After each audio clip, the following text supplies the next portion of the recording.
带你看看24岁架草上独自带4娃边做副业高能量的一天，万里长城永不倒。各位牛马早上好，难得睡懒觉，一觉睡到了7点多。放假放什么假？牛马哪有假？牛马只有假。换身衣服后继续来做孩子们爱吃的糠巴塔。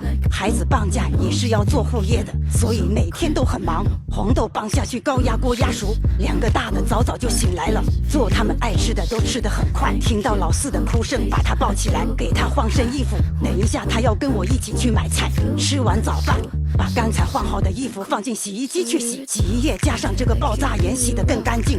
老2吃完饭就来叠被子整理床铺，老大就负责扫地，我就跟老4去市场买菜了。买完菜一刻也不敢懈怠地往家里跑，到家就来炒叉烧肉馅了。早上还买了1只鸽子，要炖汤给孩子们喝，洗好用热水冲一下，再放进炖锅里面去炖，清补凉洗干净放进去炖，下午才可以给孩子们喝。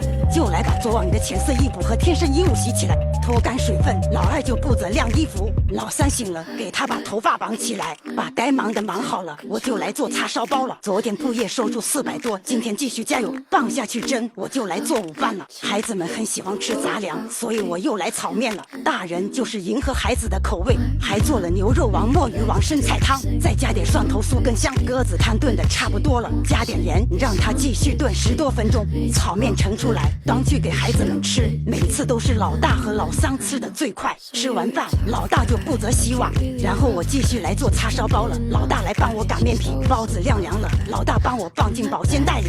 做一半就带老2去练字，希望早点把字练好看。到家叉烧包也蒸好了，每一个都是白白胖胖的。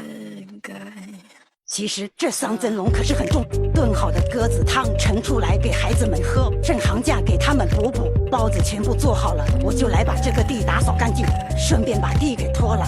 又到点接老2回家了，时间也是过得挺快。别忘了拿牛初乳冻干粉给老3和老4吃。这冰箱也是有一段时间没清理了，趁今天包子做得早，赶紧把冰箱给清理干净。我在忙，老4就在边上看。最后醒发好的红豆包放下去蒸，戴上手套就开干。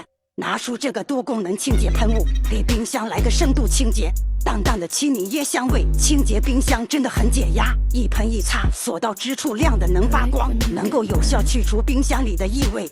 其实清洁冰箱也不难，只要有好用的工具就能事半功倍。冰箱真的很容易脏，隔一段时间就得定期清理。老2现在也没闲着，就来把后厅给拖干净。冰箱的格子还没清洗，先把这堆蒸笼给洗起来。这堆格子也是够脏的，污渍洗掉的过程真的很解压。这一年最该感谢的就是自己，谢谢自己为了生活起早贪黑，为了责任努力奋斗，在烟火中谋生，在失意中寻梦，自始至终从未轻言放弃。只要是在变好，慢一点也无妨。希望我们都是苦尽甘来的人。冰箱清理好了，满满的成就感，再把东西放进去，该扔的给扔了，拿出新的冰箱储味盒，放在冰箱里可以去除异味。这2张桌子也给擦干净，最近的焦虑都被这段话治愈了。人生是用来体验的，不是用来演绎完美的。我慢慢接受自己的愚钝和平庸，允许自己出错，允许自己偶尔断电。治好了就来打包快递，潮汕特产和包子打包寄出去，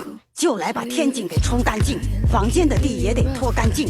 该忙的忙好了，过年快到了，给自己挑了衣服，帮我看一下哪一套最好看。正好我又是能量满满的一天。